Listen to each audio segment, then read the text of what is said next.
The following has been brought to you by SJP World Media. You're listening to In the Corner with Benny Mac. Unfiltered, uncensored, and unforgiving. Here's the man in the corner, BenNny Mac. Welcome to the In the Corner Wrestling Podcast. I am your host, BenNny Mac. I hope you're having a good weekend. It is Sunday night. Back to the Sunday. And we're going to be talking some Smackdown, Wargames, and some rumours that are flying around the old webosphere on the potential of a certain superstar coming back for WrestleMaina. And a pretty big return this week on Smackdown. Just when I was thinking we'd seen the last of him, possibly. No, not really. But he hasn't been on TV for a while. Mr. KO himself returned this week. We'll get a bit more into that as we go. If you're enjoying the show so far, the followers on Twitter are amazing for the show. Obviously, we're here on SJP Raw Media. I'm loving doing the show. I want to give a shout out quickly to Tyler on a Wednesday. Hopefully you enjoyed the show. We talked a bit about Eddie Guerrero, obviously, in Raw this past week. Up this coming Wednesday on the show, we're going to be chatting some War Games, chucking our predictions in. At the moment, Tyler is actually ahead of me 2-0 at the moment. So, I got to give him his props on that one. Sorry, I got to take a swig of my drink there. Just as soon as the music hit and everything was going on, I was like, oh, my throat's feeling a bit. And I'm trying to stifle a cough, which I managed to do there. But yeah, you can follow the show at In the Corner WWE on Twitter. Email the show at inthecornerwwe@gmail.com. We are getting a few, we've got a few things that a few of you want us to look at. King of the Ring was mentioned, obviously, last time. I'm very much wanting to review I think it was 1993 King of the Ring. We'll try and get to that as soon as possible. I appreciate the feedback, though, 100%. And yeah, that's the kind of stuff we want. I know other shows review older pay-per-views and stuff, but every now and again it's nice to look back on this weird world of wrestling. So yeah, I've already forgotten what I was going to say. That's good, isn't it, when you walk into a room and you're trying to do a show here? But yeah, we're talking to SmackDown. Overall, SmackDown was, it was all right. I'm not, I wouldn't say it's made me go, oh my God, this is amazing. But it was a good show overall, to be honest with you. We got to see the next round in the World Cup tournament, which I'm loving at the moment, to be honest with you. I'm not going to lie. I do like a good tournament. I like the fact that it's not just for like the Greatest Royal Rumble. It was just to win the Greatest Royal Rumble. You didn't really get anything bar a trophy. So, if you're going to do stuff like that, I feel like you need to have a title shot, maybe, or entered into something else to get you, it's just a bit more other than just having a Royal Rumble. The Royal Rumble for years now has been about the whole getting to WrestleMaina. I know the Greatest Royal Rumble in Saudi was not that, but it was cool to see these people come out, but it wasn't for anything apart from the cup, which, no offense. So, maybe I'm being too harsh on it. I don't know. Let me know at In the Corner WWE on Twitter. I'm hoping to get this show us broadcasting live soon. I don't know when that's going to happen. As I look here and I'm talking to you today on this Sunday evening here is very much. I think this is the 30th episode of In the Corner already, which is amazing. And the feedback we have got and the followers we've got and the it's getting there. But I appreciate every single like, retweet and everything. So I appreciate it for everybody that's doing that. I just don't know if I've said that on the show. So if you're listening right now and you're somebody that's retweeted, liked it, and you genuinely like the show, I appreciate it big time. But I'm always looking for ways of making it better. What can we do to make it better? As I said, at In the Corner WWE on Twitter, or email the show at inthecornerwwe@gmail.com. My next big thing for this show is for me to be live in this radio form somewhere, and then that way you can either message in or maybe even call in, which I would love to do, which I've said many times on this show already. So yeah, but I appreciate the support so far, and I appreciate Sai doing SJP with me. I know you hear that a lot on these shows, but it's true. and Sai actually giving me the platform to do this, which I very much appreciate. And Tyler coming aboard. Tyler's very humble. He's a really nice guy. He's like, oh, whatever you want to do, Benny. And I'm like, dude, you're much as important to the show for me, having someone to bounce off and banter with. And we've spoke every week for the last couple of weeks, and it's good banter. Tyler made me absolutely crack up on this past Wednesday's show. If you haven't heard it, go back, please. He was on one, and I appreciate it. It was good fun. Thank you very much, everybody. Basically, that's enough of that. Anyway, so Smackdown was obviously on Friday. We'll go through a few of the matches quickly. Because I want to get to some other stuff today. But SmackDown World Cup Round 1, Ricochet defeated Mustafa Ali. Mustafa Ali was injured from Monday, obviously from Lashley. So Ricochet ended up being a really good match. It had no rights. Now, these both guys are really talented, but in terms of the story being played out in front of us, it had no right to be as good as it was, and it was a good match. Not quite 5-star or anything like that. Not that I really do that, but it was a good match. I enjoyed it for what it was. I'm glad Ricochet went through. It was really good. Then we had a backstage segment with Kofi Kingston and Xavier Woods, and they just expressed their disappointment in losing the record as the longest reigning tag team champions. Now the Usos are, they're the ones now. We saw, they call him Killer Cross here. Karrion Kross defeated Madcap Mouse via submission after locking in the cross jacket. I wasn't aware of this, but Emma apparently, obviously returning to WWE, and Madcap Moss are actually in a relationship in real life. I was not aware of this, but they are sort of like having these two interact backstage a little, which was good. Shotzi defeated Shayna Baszler via pinfall after catching her with the schoolboy pin. Good way of setting up Wargames against Ronda. I don't know how this is actually going to go at Wargames. It's going to be interesting, though, with Shayna Baszler. We're going to talk more about Wargames on Wednesday, but I assume Shayna Baszler will be in Ronda's corner, so we'll see how that goes. There was a bit of a to-do backstage with Gunther, Ludwig Kaiser, and Vinci, and Woods and Keeson basically challenged to a match, said, we'll find a partner and we'll take you on.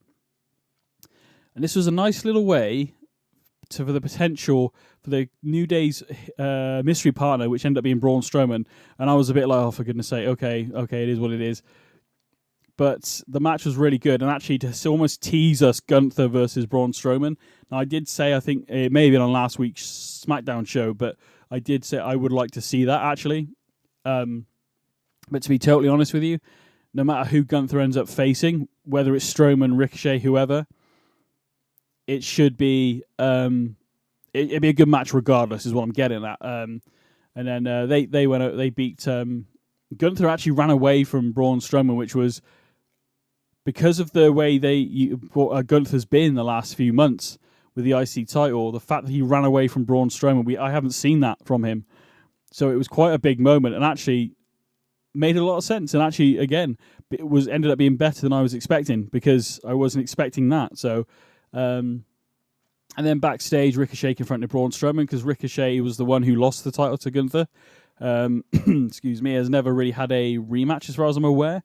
But it's going to be Ricochet versus Strowman next week in the semi-finals match, one of the semi-finals matches. So yeah, it's going to be very interesting to see who actually wins it. My gut tells me Strowman, I would assume. But Escobar is going to take on Butch.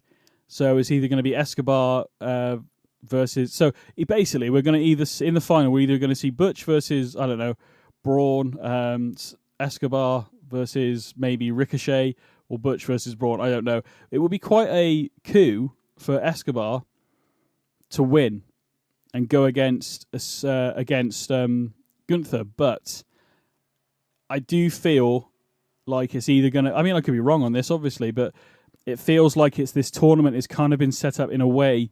I know the World Cup's happening right now and stuff, but I feel like it's been set up for Braun a little bit as I'm watching it. But how cool would it be if Butch won it? how cool would it be? It's a shame that Sami Zayn didn't win it, because I thought maybe Sami Zayn went out, lost to Butch. So, but it'd be quite interesting. I thought it may go that way, but it would be quite interesting if Butch did it. But I feel like the tournament is leaning towards Braun.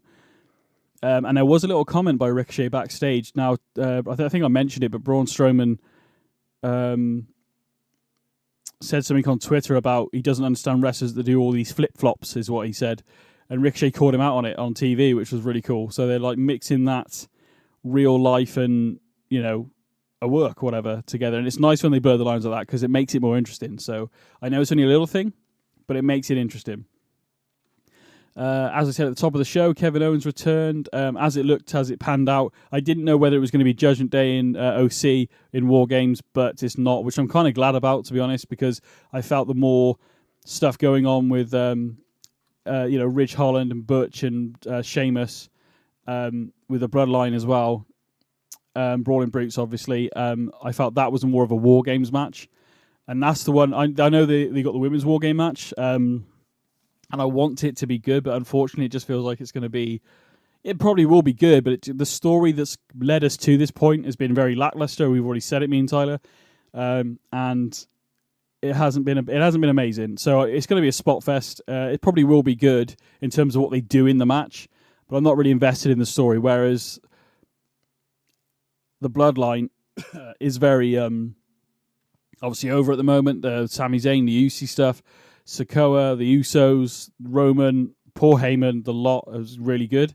But yeah, at the end of the show, the start of the show actually, the Brawling Brutes came out. Sheamus made a comment about the mic actually working, which I thought was funny. I'm glad they didn't ignore that, because again, it's only a little thing. But when he made his comeback last week, it didn't go well because of the bloody microphone didn't work properly. So it was really annoying, but it was quite funny. Then the Sami Zayn came out, I think. Then it ended up being just we're gonna let you know who our other member is. So basically, Drew McIntyre. The way SmackDown went off last week, Drew McIntyre came down to help the Brawling Brutes. So you've got Drew, Ridge Holland, Butch, and then obviously Sheamus, and then Drew McIntyre. Did I say Drew McIntyre? Yeah, Drew McIntyre, Ridge, Butch, and Sheamus, yes. And then, as this brawl was taking place on SmackDown this week between the Bloodline, Brawling Brutes, and Drew McIntyre, KO's music hit. And as the night went on, I was like, I wonder who's going to be their partner. I was genuinely like, I'm actually interested to know who's going to be. But as the night went on, my brain went, I think it might be KO, but I'm not sure. Then I thought, maybe. Then I thought of another two people, and I went, well, that doesn't really make sense. So, yeah, I think KO. And then you've got that little story between KO and Sami, a little bit that happened maybe 2 months ago. So there's a lot of backstory here. Maybe not as full as maybe if you would have the New Day in the War Games, but I'm glad we haven't got that, because we've nothing against the Usos and New Day having matches. That rivalry, I think, has run its course. They had a good match last week on SmackDown. The Usos are the longest reigning tag team champions in history, so it makes perfect sense. But yeah, KO came out and actually laid out Roman with a stunner, which was awesome. The crowd were loving it. We don't see Roman knocked down very often in terms of the way, when they leave the good guys are left standing, so to speak. So it was really good. So yeah, we've got Roman, obviously Jimmy and Jay, Sikoa, and Sami Zayn taking on Drew McIntyre, Butch, Ridge Holland, Sheamus, and KO in a War Games match, and that's November. Well, I say it's November 26th. This technically for us, it is November 26th, so it's Saturday, ladies and gents, but obviously it doesn't start till about midnight for us, 12:30 at night, so into Sunday technically. But yeah, that's happening next week. We'll talk. I don't want to go too much into it, because we're going to talk a lot about War Games on Wednesday show. Wednesday War Games, we'll call it. I don't know. That's just coming to my head now. But that's about it, really, apart from there's been a lot of talk about Stone Cold Steve Austin coming back at WrestleMania after the success of the KO match last year. Now, don't get me wrong. Seeing Stone Cold back in the ring again and having a match, bearing in mind his last match was, I believe, his official match was WrestleMania 19. And I'm not just saying this, but back in 2003, we didn't have Sky or anything, so I was watching only the pay-per-views in 2003. And I've recently started going back and watching the Raws and Smackdowns from '03 to see what they were like. I saw some of them back in the day, but not many, in fairness. So, because obviously when you get to the pay-per-views, they give you a promo and what's been happening, so you get a kind of gist of what's been going on weekly television. But I remember I didn't know anything about Austin being in hospital at the 2003 WrestleMania, which is WrestleMania 19. By the way, little side note, WrestleMania 19, one of my favorite WrestleManias. I know it's not like WrestleMania 17, but it was definitely, apart from maybe Rock Hogan at 18, which is, the only, I know in terms of wrestling, but in terms of it wasn't maybe the greatest match of all time, but in terms of the crowd participation was amazing, wasn't it, in '02 with the Rock and Hogan. But for me, 2003 was really good. I ended up having to buy the DVD, and it came on 2 DVDs, if I remember rightly. Loads of extras on the second disc, loads of stuff to watch. It was really cool. I felt we just set aside a day. I say a day, an evening, early evening into the late evening, and watch WrestleMania 19. And when I think it may have been the second Rock Bottom, when Rock hit it on Stone Cold and he went down, I just thought, I know he's selling, but I felt, he looks like maybe he's hurt himself. I wasn't sure what was going on, and obviously it leaked not long after that actually Stone Cold had spent 24 hours in a hospital. He had heart palpitations or something. I can't remember what it was. He was in a hotel room. I know he's told the story before, so I'm not really going to tell it again. And I'm sure any of you that are a WWE, WWF fan have probably heard Stone Cold's podcast, and I'm sure he's talked about it on there at some point. But yeah, it was just so cool to see that. Yes, it was his last match. Yes, he participated on Raw as a GM and stuff like that. It was really good. It was sad to see it end at Survivor Series 03 in that great bloody Survivor Series match they had, Bischoff's team versus Stone Cold's team. I believe it came down to Shawn Michaels and he was bleeding, and just the whole story that was told of that match was really good. And then Stone Cold had to vacate the WWE, which was a shame. I loved seeing him back last year against KO. Such a rush to see that on that Saturday night on that main event thing. For them to be the main event, it was really good. It was a lot better than I thought it was going to be, and I like the fact that Austin isn't necessarily one of these guys that comes in and has a match every 3 to 5 years. He stayed away, and he stayed away because he didn't want to do it, because he only wanted to do it if he was good, and I think he delivered, personally. I don't know what your thoughts are on this, but as I said, Twitter, @InTheCorner WWE, let me know. But yeah, I kind of want to see Austin at Mania, but I don't know whether... The thing is, the people that they're recommending, obviously... You've had era versus era, so Rock versus Hogan, Cena versus Rock, and that's like generational thing, which I get. There's talk about maybe Cena. I don't know whether this could just be pure hearsay. I just don't know if it...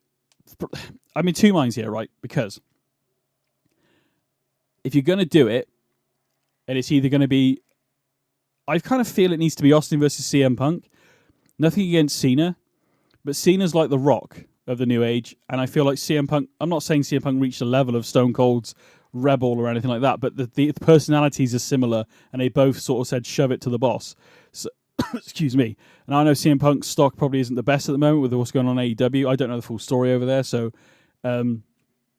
there's money to be made with CM Punk in WWE. There's money to be made with him in AEW, but whatever the problem is, they need to sort it out. Whether CM Punk goes back to wrestling, I have no idea. But I kind of feel it should be Austin versus Punk, but I don't know whether Punk would want to do business. I have no idea. But Stone Cold versus Cena would still be good, I feel. So as long as they can deliver a good match, then yeah, I'm all for it. But I feel like we've just had it last year. But on the same side of the coin here, ladies and gents, I know I'm waffling now, so I'll stop. But if they don't do it now, it may not happen. So I'm very much in two minds about this. But I want to see it, but I don't want to see it. But I do. And it's one of those... Because I don't want... Because last year was really good. And I felt like it was like a coming home type thing for Stone Cold. He beat KO. It was a good match. It was rough and ready. I loved it when he beat KO. The stunner on Vince McMahon the next night was god-awful. But, yeah, it would be cool to see. I just don't know whether they should necessarily do it. But at the same time, as I'm just going to reiterate last time, and I promise I'll be buggering off. But yeah, if they don't do it now, I don't think it'll happen. So for that, yeah, of course I want to see it, but I just hope it doesn't put like an asterisk over Austin, because I feel like he came back last year and proved that, yes, he can still have a sort of street fight-esque match and still go over, and and people loved it. It was like a anniversary or a homecoming or whatever you want to call it. It was a nostalgia thing. It was really good. So yeah, there's not much more to say really. Obviously, there's that going on. We've obviously got the show on Wednesday. Tyler should be joining me for that. We'll be talking some Wargames, and we will put our predictions in, and I'm hoping I can get a win finally over Tyler. He's currently 2-0 against me. This is BenNy Mac. This is In the Corner. This is the SJP World Media Podcasting Network. Thank you very much for listening to the show, and we'll see you all on the same podcast network is what I meant.